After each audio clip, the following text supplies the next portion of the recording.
Buenas tardes, espero que todos estén bien. Y bueno, comencemos entonces. Si hablamos de lo que vendría siendo la configuración del encéfalo, ¿okay? Teníamos entonces que tomar en cuenta lo que eran los surcos, los giros, las cisuras, ¿okay? Entonces, si tenemos nuestro encéfalo acá propiamente, podemos marcar diferentes surcos o cisuras que nos permiten delimitar áreas del encéfalo propiamente, ¿okay? Tenemos una que no podemos ver acá en perdón, que no podemos ver acá en esta vista lateral, ¿sí? Que vendría siendo lo que se encuentra justo en toda la parte intermedia, ¿okay?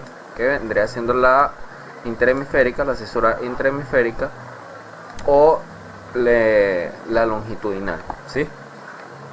Ok, entonces marcamos las que conocemos previamente, ok, como esta que tenemos acá, que vendría siendo la cisura de Silvio. Luego marcaríamos entonces esta que tenemos acá, ¿sí? Que es la que conocemos como la cisura de Rolando o cisura central. Una vez marcadas estas, podríamos entonces comenzar a delimitar las otras cisuras a medida de los diferentes lóbulos, ¿okay? Y si esta es la cisura central o de Rolando, entonces esta que está anterior sería la cisura precentral, ¿okay? Esto propiamente el lóbulo frontal, ¿sí? Luego podemos entonces realizar otras divisiones. Si se fijan acá tendríamos otra cisura, ¿sí? Que sería, perdón, que sería esta que está acá. Luego podríamos tener entonces otra, como es esta que está acá, ¿sí? Entonces esta sería la frontal superior y esta la frontal inferior, ¿sí? Que nos va a dividir el frontal, como vemos, en varias partes, en 3 partes para ser exacto. Ya entonces vamos a comenzar ahorita a delimitar lo que vendría siendo las circunvoluciones o giros, ¿sí? En la parte inferior vemos que entre lo que corresponde a la cisura de Silvio, ¿okay? Desde acá podemos observar como una especie de V, ¿okay? Que nos va a dividir la parte frontal inferior, ¿okay? En 3 porciones, que serían estas 3 que están acá, ¿okay? Entonces una vez que delimitamos las cisuras del frontal, del lóbulo frontal, podemos entonces nombrar los giros o circunvoluciones, ¿sí? Si esta es la cisura central, ¿okay? Y esta es la precentral, entonces este giro va a ser el giro precentral, ¿sí? O circunvolución precentral. Esta vendría siendo la frontal superior, ¿okay? Esta que está acá, frontal superior. Esta frontal media, ¿okay? Y esta que está acá, frontal inferior, ¿sí? En la frontal inferior vemos entonces que vamos a tener una división que va a estar marcada por estas cisuras que tenemos acá, ¿okay? Entonces vamos a tener una porción orbitaria, que es esta que está acá, una porción piramidal, ¿okay? Y vamos a tener una porción opercular, que sería esta que está acá, ¿okay? Entonces allí delimitaríamos lo que vienen siendo las cisuras y los surcos del lóbulo, perdón. Entonces acá delimitaríamos lo que serían las cisuras y las circunvoluciones del lóbulo frontal. Pasaríamos entonces a el parietal, ¿sí? Si esta, nuevamente, recordamos que es la cisura central o de Rolando, ¿okay? Vamos a tener detrás de ella otra cisura, ¿okay? Entonces la conoceríamos como la cisura postcentral, ¿okay? Cisura postcentral. Y este giro o circunvolución la vamos a llamar igual, giro postcentral. Entonces, acá, si nos fijamos bien, tenemos esta cisura, este surco, que lo vamos a llamar intraparietal, ¿sí? Y nos va a dividir el parietal en dos porciones, una superior y una inferior, ¿sí? Entonces a la superior la vamos a denominar lobulillo parietal superior y a la inferior lobulillo parietal inferior, ¿ok?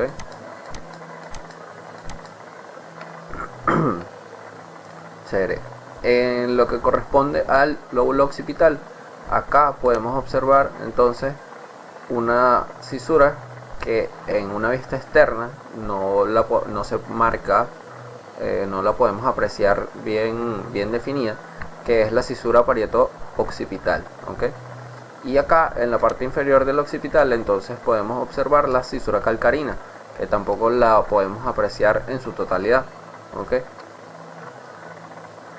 Lo que corresponde al lóbulo temporal, entonces vamos a tener los siguientes surcos, ¿okay? La siguiente cisura, que vendría siendo esta que está acá, ¿okay?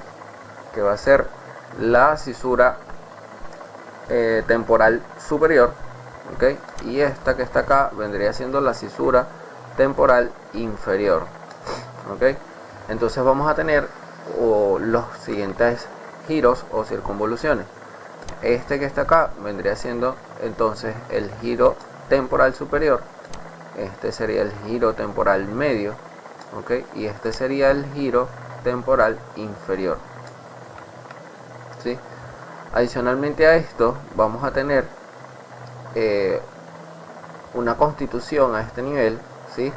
En el giro temporal superior, que va a tener cierta continuidad hacia lo que vendría siendo el lobulillo parietal inferior, ¿sí? A este giro lo vamos a denominar giro supramarginal, ¿ok? Y también tenemos otra constitución a este nivel que comunica parte de lo que viene siendo el giro temporal superior con el giro temporal medio, ¿sí? Y parte de lo que viene siendo el lobulillo parietal inferior, que lo vamos a denominar giro angular, ¿ok? Entonces esta vendría siendo la constitución de lo que corresponde a los giros o circunvoluciones y los surcos, ¿ok? O cisuras en una vista externa lateral del encéfalo.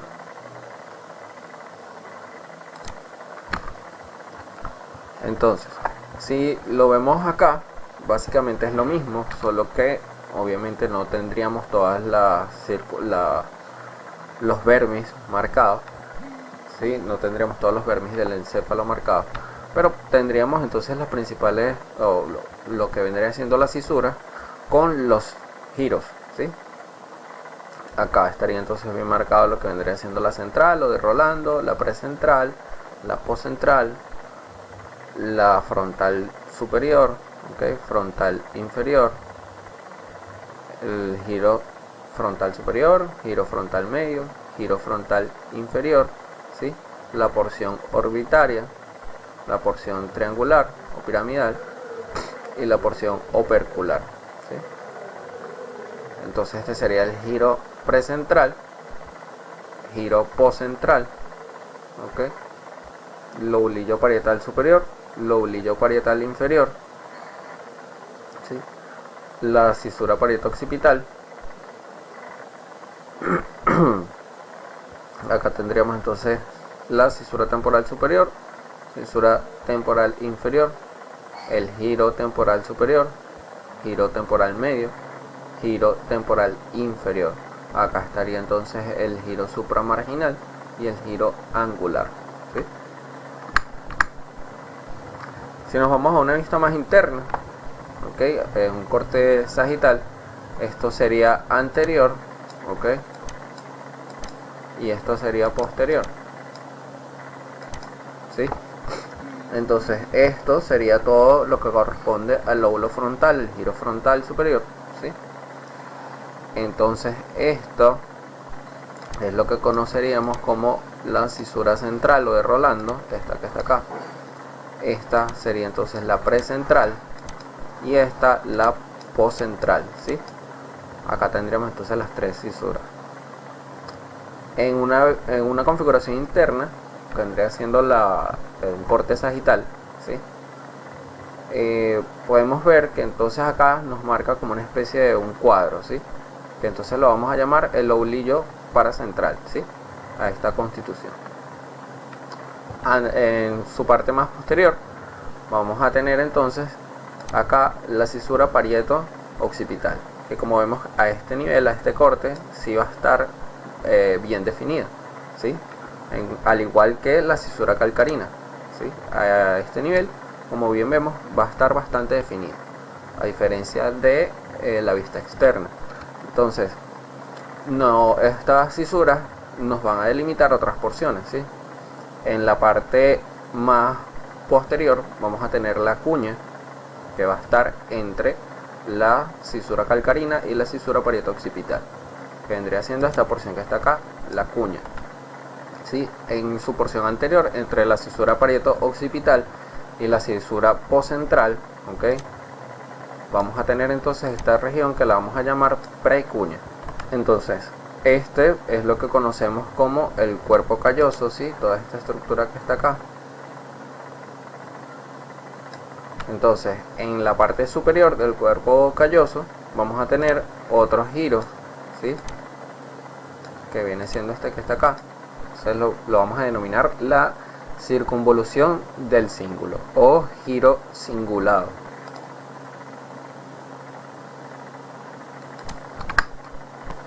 Ok, pasaríamos entonces ahora, ya que conocemos la parte anatómica, ¿sí? La división de los giros y circunvoluciones y las cisuras o surcos. Vamos a hablar ahora de lo que corresponde a la parte funcional, de las partes funcionales del encéfalo, ¿sí? Que vendrían siendo las áreas de Brodmann. Si vemos acá tendríamos entonces el encéfalo con las cisuras previamente ya marcadas, ¿okay? Y lo comenzaríamos entonces a delimitar estas áreas de Brodmann. Entonces, si esta sería nuestra cisura central, ¿okay? O de Rolando, ¿sí? Vamos a comenzar a nombrarlo, ¿sí? En la parte precentral, ¿okay? Que vendría siendo esta que está acá, tendríamos el número 4 o el área 4 de Brodmann, un área motora primaria. En su parte anterior, ¿okay? Vemos que tenemos el área número 6, ¿sí? Que va a ser el área motora secundaria. El área motora secundaria es la que se encarga de la planificación de estos movimientos, ¿sí? Es un área motora accesoria. Luego tenemos el área número 8, está delimitada acá como en color naranja, ¿sí? Esta área es la que se encarga, es el área de la visión conjugada. A esto nos referimos a que esta área es la que se encarga de que cuando nosotros vemos a la izquierda, ambos ojos se muevan hacia ese sentido, ¿sí? Es la que permite esa visión conjugada, ¿sí? Podemos ver entonces hacia la derecha y ambos ojos van a girar hacia la derecha. Eso es gracias al área 8 de Brodmann. Luego tendríamos entonces estas áreas 9, 10 y 11 del lóbulo frontal, que vendrían siendo el prefrontal como tal. Estas áreas se van a encargar de lo que vendría siendo la parte conductual, la empatía, planificación, entre otras. Luego vamos a tener el área 44 y 45 de Brodmann, que son estas que están acá, que es lo que vamos a conocer como el área de Broca, el área encargada del lenguaje motor, ¿okay? Esta área va a estar muy en contacto con lo que conocemos como el área de Wernicke, que lo vamos a ver más adelante, ¿okay? Esta área es la que permite la parte motora del habla, ¿okay?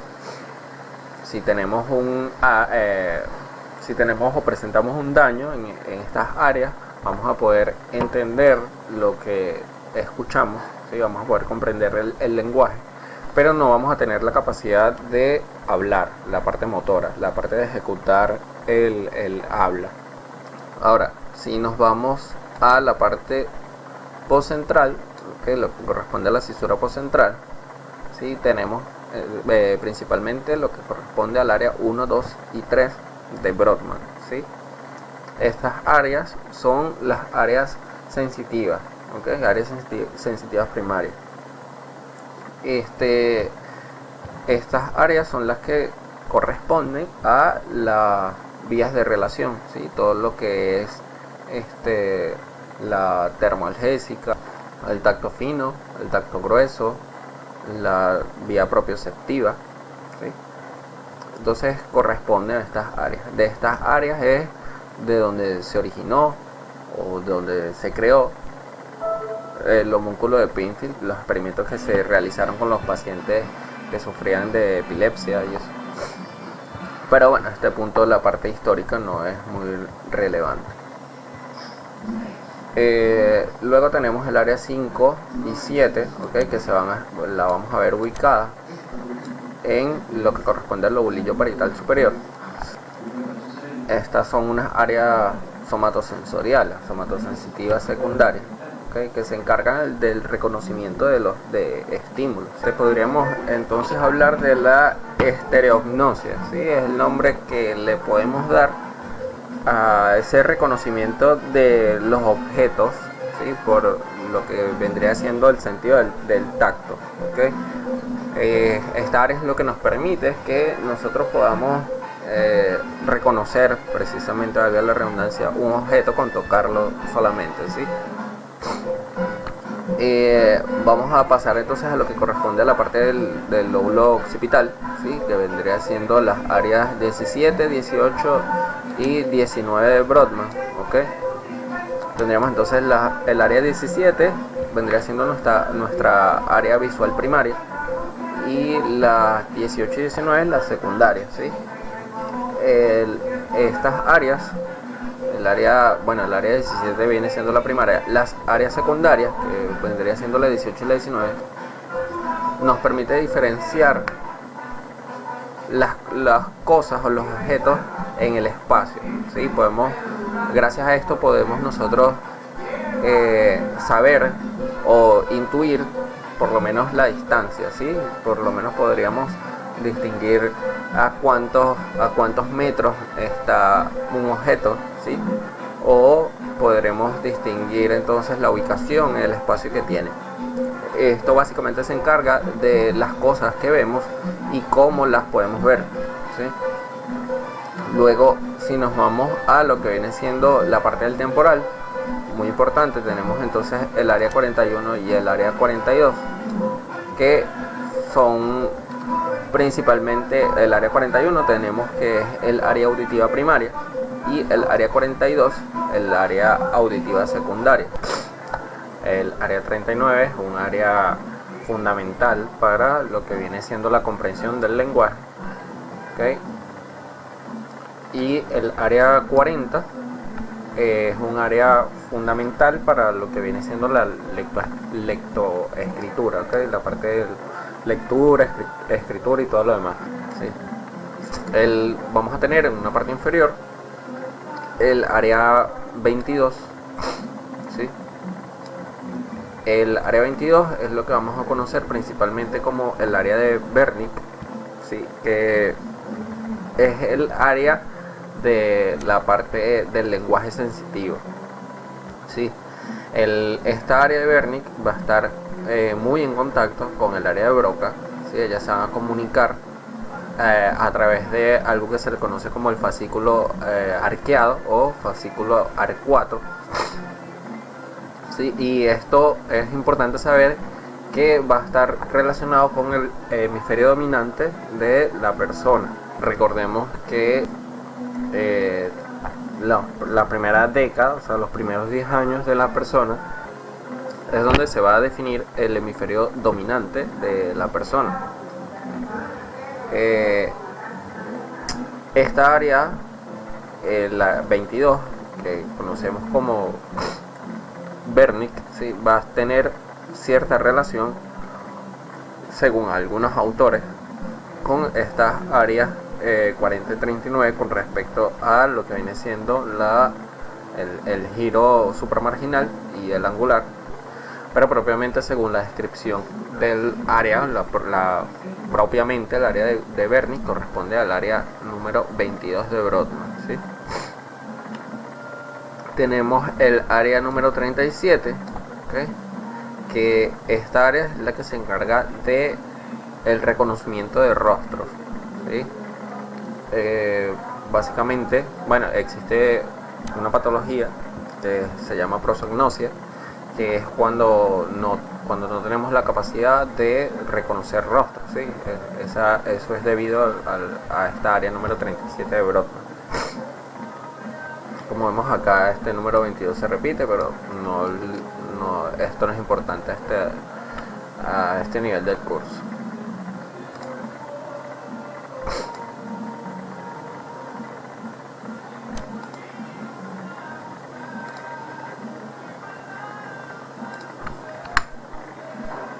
Acá, bueno, podemos ver entonces las áreas de Brodmann previamente mencionadas y la función que tiene. Acá vamos a hablar de lo que corresponde a las estructuras intrahemisféricas, ¿sí?, las comisuras. Tendríamos entonces propiamente lo que corresponde al diencéfalo, ¿sí? Como podemos observar entonces el cuerpo calloso, ¿sí?, vendría siendo esta porción que está acá, ¿okay? Y vamos a tener entonces los ventrículos, ¿sí? Acá estarían los ventrículos laterales y estos vendrían siendo los plexos coroideos, ¿sí? Esto que vemos acá como en rojo vendría siendo entonces los plexos coroideos. Entonces acá tendríamos los plexos coroideos del ventrículo lateral, los plexos coroideos del tercer ventrículo y los plexos coroideos del cuarto ventrículo. Recordemos que entonces en los plexos coroideos es donde se produce el líquido cefalorraquídeo. Acá, bueno, podemos tener una visión general de los ventrículos con la anatomía y los plexos coroideos. Entonces, si eliminamos todo el resto de las estructuras anatómicas y nos quedamos propiamente con lo que vendría siendo esta parte que está acá, lo vamos a ver de la siguiente manera, ¿sí? Esto es lo que corresponde propiamente al diencéfalo.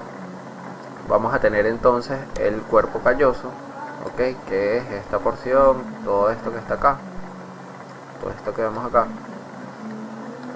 ¿sí?, y lo vamos a dividir en varias partes, ¿sí? Vamos a tener, esto es anterior y esto es posterior. Entonces, en la parte posterior vamos a ver que esta zona la vamos a denominar rodete. Este viene siendo propiamente el cuerpo, ¿okay? Esta zona la vamos a denominar rodilla y esta parte más anterior e interna la vamos a denominar el pico, ¿sí? El pico del cuerpo calloso. O sea, estas vendrían siendo las partes que constituyen el cuerpo calloso. Okay. Vamos a tener entonces esto que vemos acá en verde, ¿sí?, que tiene como una forma de C invertida, ¿okay?, en ambos lados, ¿okay?, que es lo que vamos a denominar el trígono, ¿okay?, trígono o fornix, ¿sí?, que es lo que va a estar a los lados de los tálamos ópticos, ¿sí? Entonces tendríamos uno en el hemisferio derecho, uno en el hemisferio izquierdo. Justo en su parte superior vamos a encontrar lo que conocemos como el septum pelúcido, ¿sí? El septum pelúcido es un septo que nos permite básicamente, o nos ayuda con esta interconexión en ambos hemisferios, ¿sí? Del hemisferio derecho al hemisferio izquierdo. Vamos a tener en la porción más anterointerna lo que viene siendo los cuerpos mamilares del trígono. Hay varias partes del trígono, pero o del fornix, pero esto es lo más relevante a nivel del curso.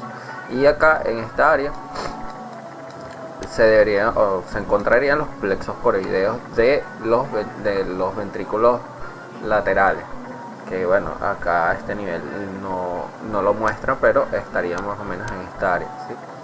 Y acá propiamente tenemos entonces la amígdala.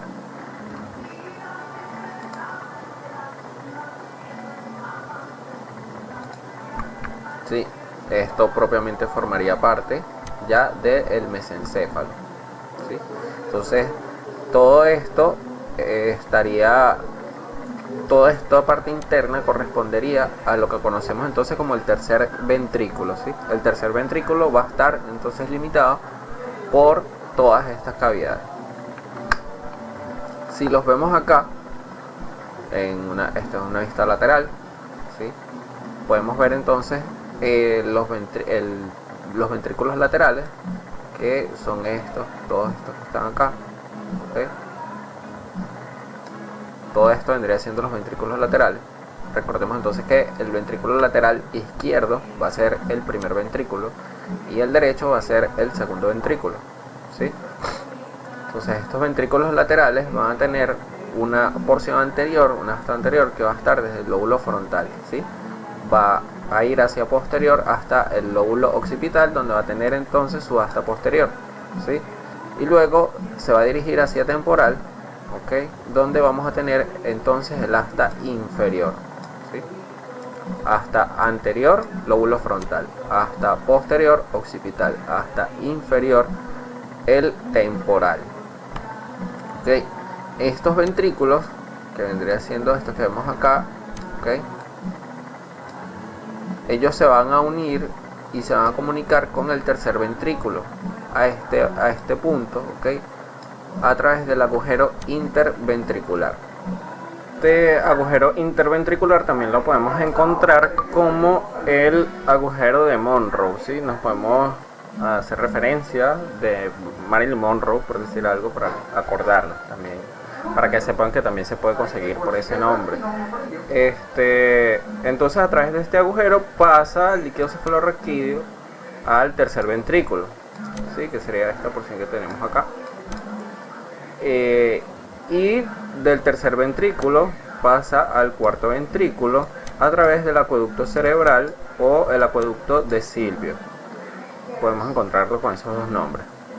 Entonces, bien, en los ventrículos laterales, que vendría siendo primer y segundo ventrículo, tenemos entonces los plexos coroideos que producen el líquido cefalorraquídeo a este nivel, que se va a unir con el líquido cefalorraquídeo producido por los plexos coroideos del tercer ventrículo, y estos a su vez con los del cuarto ventrículo, ¿sí? Para seguir entonces con el recorrido del líquido cefalorraquídeo. Ahora continuamos con lo que vendría siendo los tálamos, ¿sí? Los tálamos lo vamos a encontrar en ambos hemisferios, ¿sí? En el hemisferio derecho y en el hemisferio izquierdo. Van a estar constituidos principalmente de materia gris, propiamente de materia gris, y van a estar comunicados entre sí debido a la adhesión intertalámica, que es esta que podemos ver acá como en un color morado más o menos. Los tálamos funcionan propiamente como una estación de relevo, ¿okay? Como vemos acá, pero no lo podemos ver solamente como una estación de relevo. Aquí va a llegar todas las vías somatosensitivas menos la del olfato. Todas estas vías van a llegar acá y van a ser redistribuidas, ¿okay? Pueden ser desde una parte de la corteza cerebral a otra parte de la corteza cerebral, o desde la corteza cerebral a la espina, ¿okay? A la médula espinal. que vendría siendo ya la periferia.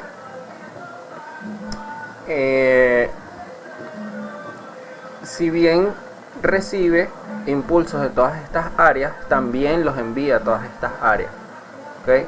Entonces se va a encargar de la integración de la actividad visceral, ¿okay? Toda esta actividad visceral va a estar también fuertemente controlada, por así decirlo, o va a estar altamente influenciada debido a los tálamos, ¿ok? Entonces los tálamos, como bien vemos, también van a ser responsables del estado de alerta, de la parte conductual, influye sobre las áreas motoras corticales, y también vamos a ver que va a estar asociado con el estado de ánimo, ¿okay? Ya que va a tener una amplia relación con el sistema límbico. Los tálamos, vamos a ver en la siguiente diapositiva, acá vamos a ver que los tálamos van a tener múltiples núcleos, ¿sí? Hay muchos núcleos, tienen muchos núcleos, tantos que hay algunas partes del tálamo que hasta el sol de hoy la neuroanatomía todavía no se define cuál es la función que tienen algunos de estos núcleos. Pero bueno, vamos a describir entonces algunos de estos núcleos.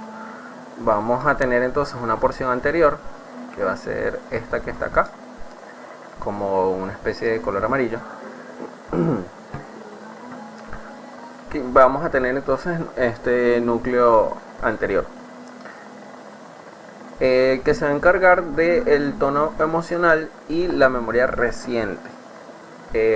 Va a tener un contacto, va a estar en un constante contacto con la corteza prefrontal, ¿okay? Y también con lo que vendría siendo el sistema límbico. En la parte medial, que va a ser esta porción que vamos a tenerla acá en azul, que esta parte medial, el núcleo medial, va a tener una fuerte relación con el lóbulo frontal, ¿okay? Por lo cual va a estar asociado a la personalidad, a la conducta, entre otras cosas.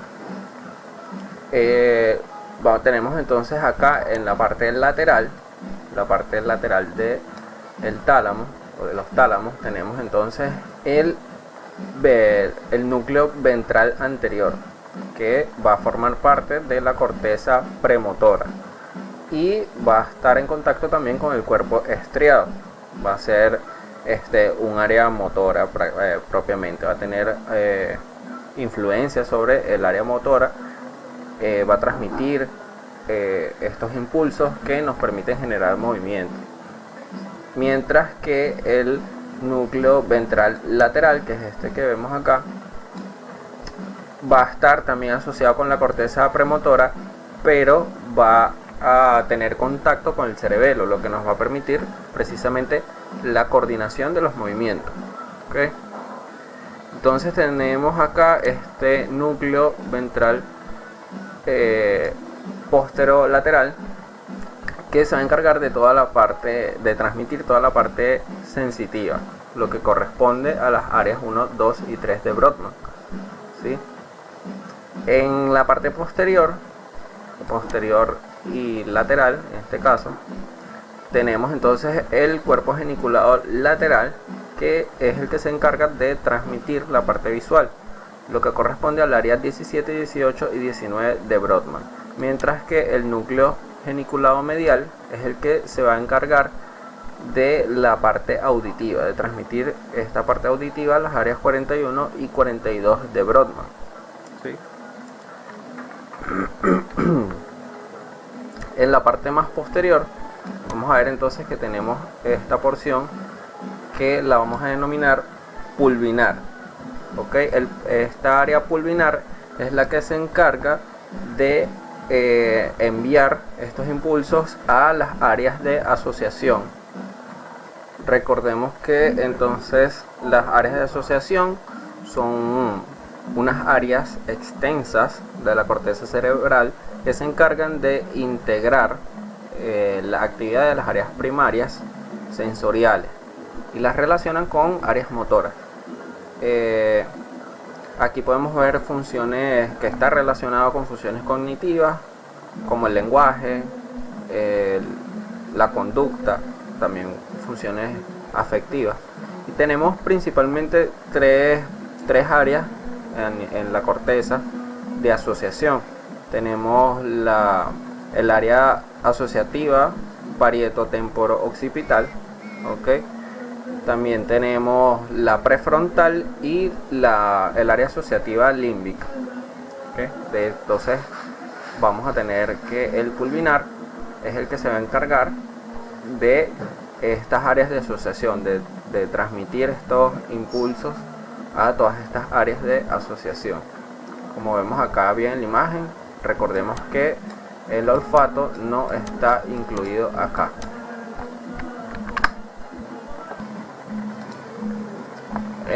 Bien, el polígono de Willis, acá del lado derecho de la pantalla, podemos observar entonces la parte arterial solamente, mientras que acá podemos observar del lado izquierdo la constitución de lo que viene siendo el polígono de Willis con el resto del encéfalo, ¿sí? El polígono de Willis lo podemos dividir en dos partes, ¿ok?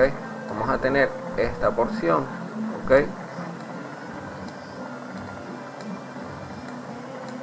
Y vamos a tener esta segunda porción, ¿ok?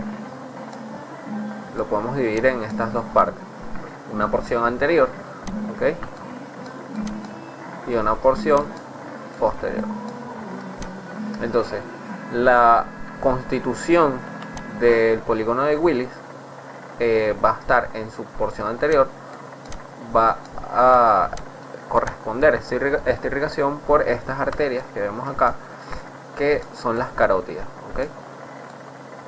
Vamos a tener entonces estas carótidas internas. Si bien vemos que este polígono funciona por anastomosis, ¿sí? Entonces, en las carótidas internas vemos que vamos a tener unas separaciones, ¿okay? Que las vamos a ver a través de distintas ramas, ¿okay? Estas ramas que podemos apreciar acá, entonces va a ser la arteria cerebral anterior o las arterias cerebrales anteriores, ¿okay? Tanto derecha como izquierda, que se van a dirigir hacia propiamente esta porción anterior, valga la redundancia, que va a corresponder a la irrigación del lóbulo frontal, la parte óptica, entre otros, ¿sí? Luego tenemos en la porción hacia inferior, vamos a tener entonces estas que van a estar acá, que van a ser las arterias comunicantes posteriores, ¿okay? Estas que están acá, tanto derecha como izquierda, arterias comunicantes posteriores, que son las que se van a dirigir hacia esta parte inferior de la imagen, lo que vendría siendo la parte posterior del encéfalo, ¿okay? Vamos a ver entonces cómo se une acá con lo que vendría siendo estas arterias que tenemos acá, que son las arterias cerebrales posteriores, ¿okay? Que son estas que están acá, las más anteriores o las más superiores. Serían entonces estas arterias cerebrales posteriores, ¿sí? Ellas se van a encargar de la irrigación de lo que corresponde, ¿okay? a los lóbulos temporales, ¿sí? La parte media del encéfalo, ¿okay? Vamos a tener entonces las que están en más inferior, ¿okay? Que son estas que están acá, que son las que vamos a conocer como las arterias superiores cerebelosas, ¿sí? Ellas se van a dirigir a la parte superior del cerebelo, ¿okay? Si bien vemos, son estas que están acá, ¿okay? Ellas pasan por acá y llegan a una porción superior del cerebelo. Bueno, ya, vamos a quitar eso.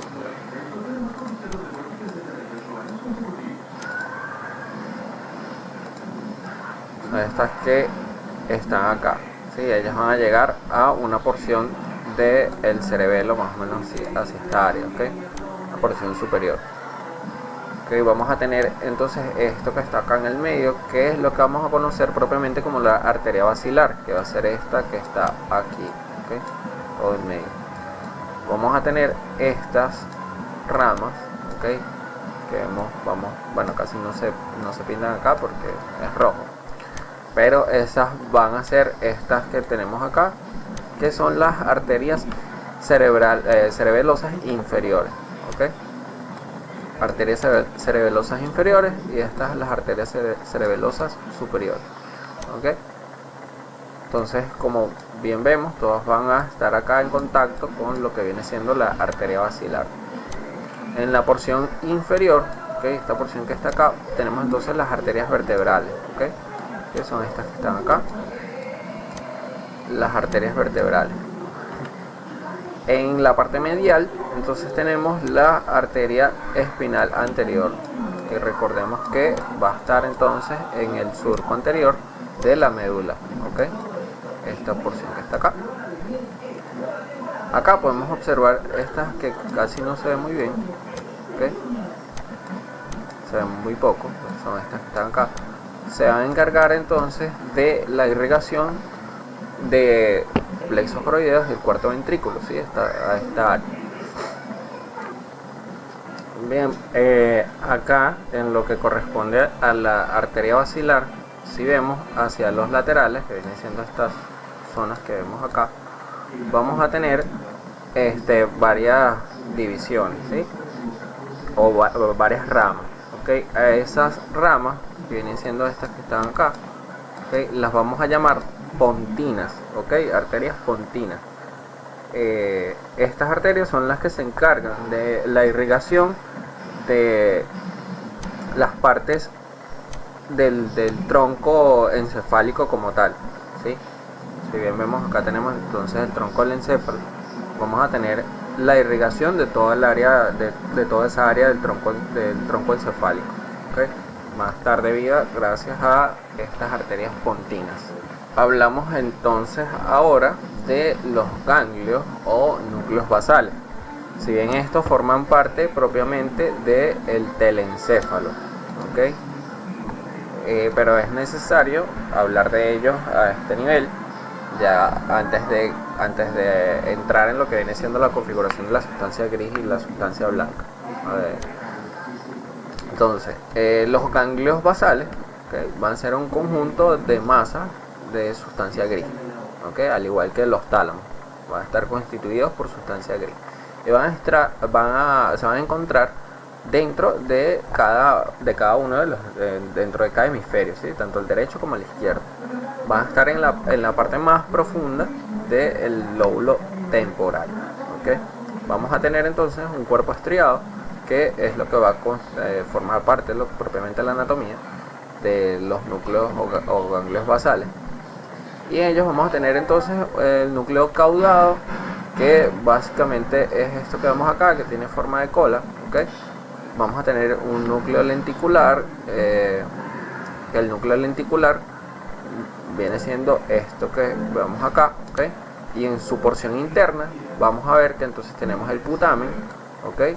Y el globo pálido o globus pálido, ¿okay? Van a estar acá adentro, ¿okay? Y vamos a tener entonces el cuerpo amigdalino, que es esta porción que está acá, ¿okay? Propiamente lo correspondiente a la amígdala.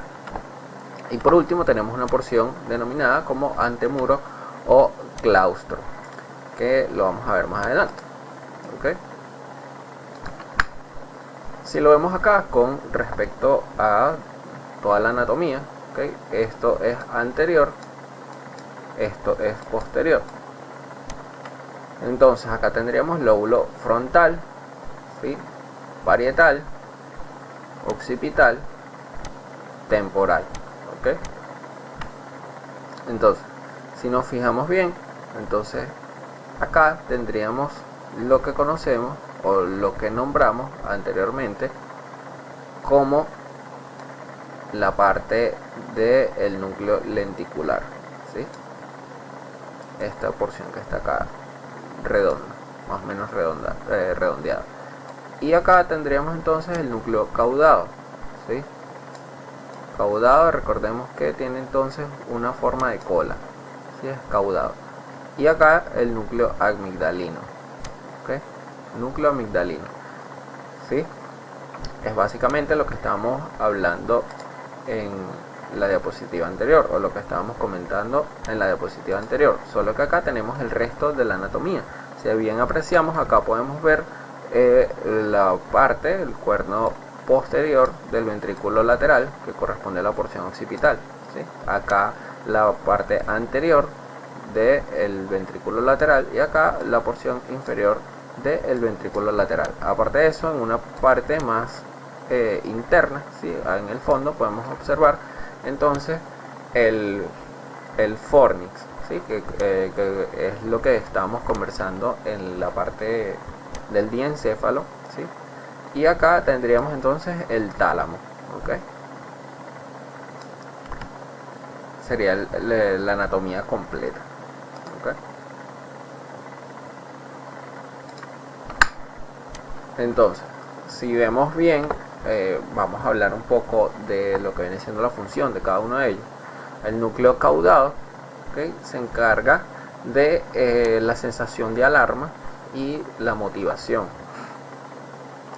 Cuando tenemos como especies de presentimientos, cuando sentimos que algo no está bien, eso es gracias al núcleo caudado. El putamen, ¿okay? Si bien recordemos que el putamen se encuentra entonces dentro del núcleo lenticular, ¿okay? Este que está acá, ¿okay? Entonces vamos a tener allí dentro el putamen y el globo pálido o globus pallidus. Entonces el putamen se encarga de los movimientos automáticos, mientras que el globo pálido se encarga de transmitir la información al tálamo, o a los tálamos, si tomamos en cuenta el derecho y el izquierdo. ¿Okay? En cuanto a la función como tal de los ganglios basales o núcleos basales, tenemos que se encargan de la planificación, integración y control de movimiento voluntario. ¿Okay? Cuando a través de una planificación integramos y controlamos movimientos voluntarios para tener un fin. ¿Okay? Como por ejemplo hablábamos de tocar un instrumento musical, manejar un vehículo, rasurarse, ¿sí? Habíamos hablado de varios ejemplos en clase. Tenemos también entonces el aprendizaje procedimental, ¿okay? Las funciones ejecutivas, que hablamos entonces de los procesos cognitivos, ¿sí? Y la participación en la conducta emocional y motivacional debido a el contacto que tiene con el sistema límbico, ¿sí? Y la parte del lóbulo frontal. Entonces vemos la configuración interna de lo que viene siendo el telencéfalo, ¿sí? Hablamos de telencéfalo entonces de los hemisferios cerebrales. Vamos a ver que el encéfalo como tal, vamos a tener la sustancia gris, que la vamos a ubicar en la corteza cerebral, y los ganglios basales vistos anteriormente. Vamos a tener sustancia blanca, ¿okay? Que va a estar constituida principalmente por fibras de asociación y en el cuerpo calloso. Y vamos a tener cavidades, que es lo que vamos a conocer como los ventrículos, que ya lo mencionamos anteriormente. Entonces, si hablamos de las fibras de asociación, vamos a tener entonces unas fibras de asociación que corresponden a un mismo hemisferio, ¿sí? Que se encargan de comunicar a diferentes áreas corticales, ¿sí? Tenemos fibras de asociaciones cortas y fibras de asociaciones largas, pero siempre en un mismo hemisferio, ¿okay? Cuando hablamos de fibras de asociaciones cortas, entonces podemos decir que son fibras, ¿okay? Que por ejemplo están próximas entre sí. Tenemos fibras comisurales, ¿okay? Que estas fibras comisurales se encargan de comunicar áreas homólogas, ¿okay? Corticales de ambos hemisferios, y atraviesan lo que corresponde a la línea media, ¿okay? Pasan de un lado del hemisferio al otro lado del hemisferio, ¿sí? Y tenemos las fibras de proyección, fibras de asociación y de proyección, corresponden a la sustancia blanca, que estas se encargan de la conexión entre la corteza cerebral y las estructuras subcorticales. Comunican parte de la materia gris con parte de la materia blanca, como por ejemplo la comunicación que tiene la parte de la corteza, ¿ok?, con los tálamos, por ejemplo, que vendría siendo esta parte que tenemos acá, ¿sí? Entonces, si apreciamos acá bien la imagen, entonces de una forma macro, una forma superficial, podríamos entonces ver acá cómo está formado o cómo va a estar constituido la parte del lóbulo frontal, el lóbulo de la ínsula de Rey, el occipital, ¿okay?, lóbulo occipital. Acá vemos entonces los ventrículos, ¿okay?, ventrículos laterales. Los ventrículos laterales en su porción frontal, ¿okay?, los ventrículos laterales en su porción occipital, ¿sí? Acá esto sería entonces el cuerpo calloso, y bueno, eso lo vamos a describir un poco más adelante. Acá, bien, acá podemos observar entonces los diferentes, bueno, podemos observar el encéfalo en dos diferentes cortes, en un corte axial y en un corte coronal, ¿sí? Axial de este lado y coronal, axial o transverso. Acá podemos observar la cavidad de los ventrículos laterales en la parte anterior o frontal y el asta posterior u occipital. Entre estas astas anteriores o frontales vamos a tener entonces una pequeña lámina de tejido que vamos a denominar el septo pelúcido, ¿sí?, que va a ser esta área que vamos a encontrar acá. Por delante de ella vamos a tener entonces el cuerpo calloso. En la parte hacia atrás y hacia lo que vendría siendo la línea media, acá en inferior, vamos a encontrar entonces lo que conocemos como el fornix cuando hablamos del diencéfalo. Entonces esta sería la corteza cerebral del lóbulo frontal, esta es la del lóbulo de la ínsula, la cisura lateral, la corteza cerebral del temporal, y esta sería la corteza cerebral del lóbulo occipital. Este es el núcleo lenticular que corresponde a los ganglios basal. Esta porción sería entonces el putamen y esta el globo pálido o globus pallidus. Acá podríamos observar entonces la cabeza del núcleo caudado, esta porción acá de sustancia gris. Este sería el brazo anterior de la cápsula interna, esta porción de sustancia blanca, y este sería entonces el brazo posterior de la cápsula interna, esta porción que vemos acá, justo donde se forma la especie de V, es lo que vamos a denominar entonces como la rodilla de la cápsula, ¿okay? Esta porción que vemos acá sería la región talámica, donde estarían entonces los tálamos, y de esta porción de sustancia gris hacia la parte occipital de sustancia blanca, perdón, sería la radiación óptica, mientras que esta que viene hacia el temporal entonces sería la auditiva.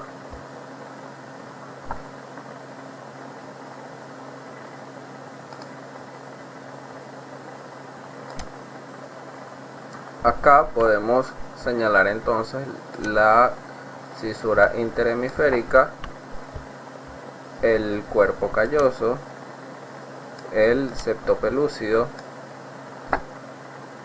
acá tendríamos el fornix, los ventrículos laterales, acá tendríamos la corteza cerebral del lóbulo frontal, la corteza cerebral del lóbulo de la ínsula, la corteza cerebral del lóbulo temporal. Este sería el núcleo lenticular. Vamos a colocarlo mejor.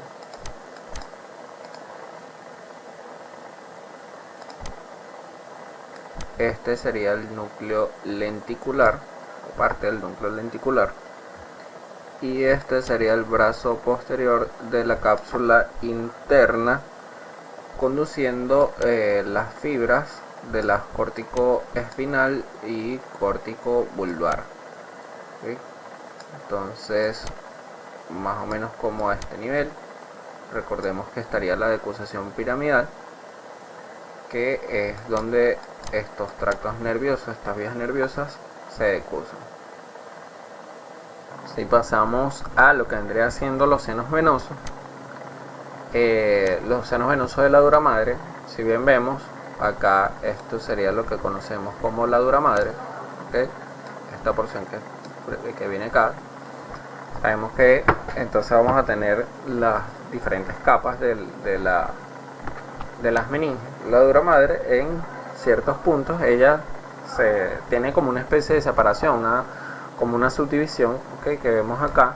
¿Sí? Vamos a ver cómo se va hacia una parte hacia externa, ¿okay? Mientras que la otra parte sigue hacia interna, y se forman como unas especies de senos, que es lo que denominamos estos senos venosos de la dura madre, que es donde va a llegar toda esta sangre del encéfalo, por lo menos de una gran porción del encéfalo, ¿sí?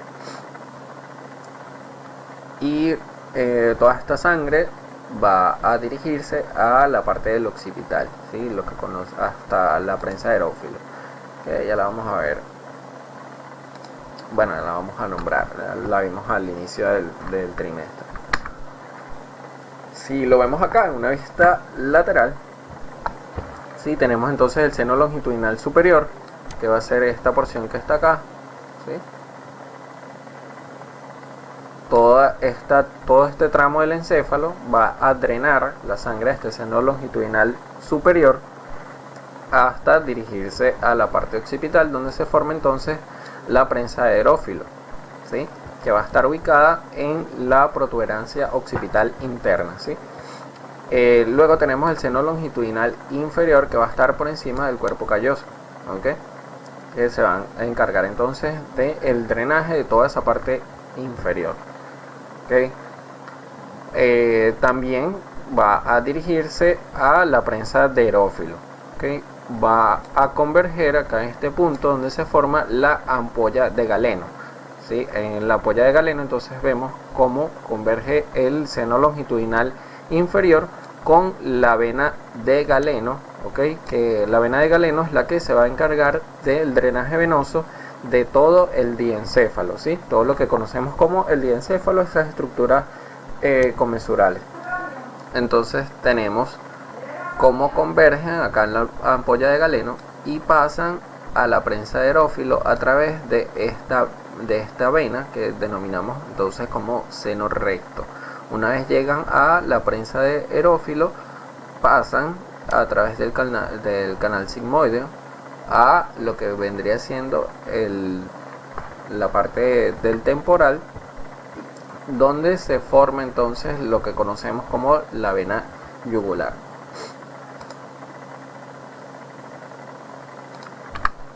Si lo vemos acá, es lo mismo, ¿okay? Si fíjense bien, tenemos entonces el seno longitudinal superior, longitudinal inferior, la vena de Galeno y la ampolla. Entonces tenemos la vena de Galeno, llega hasta acá, entonces acá tendríamos la ampolla de Galeno, seno longitudinal inferior, seno longitudinal superior, ¿okay? Y a este nivel entonces tenemos la prensa de aerófilo, ¿sí? Y entonces acá tendríamos el seno recto, ¿okay? Entonces bien, sabemos que esta vena de Galeno entonces se encarga del drenaje venoso de todo el diencéfalo, ¿sí? Hablaríamos entonces de todas las estructuras que corresponden al diencéfalo, ¿sí? Entonces ellos se dirigen en esta dirección, ¿okay? Hasta la ampolla, ¿okay?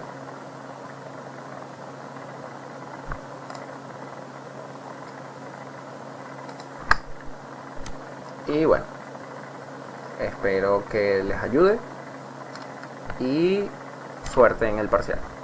Bueno, suerte no, éxitos, porque suerte es para las personas que no estudian.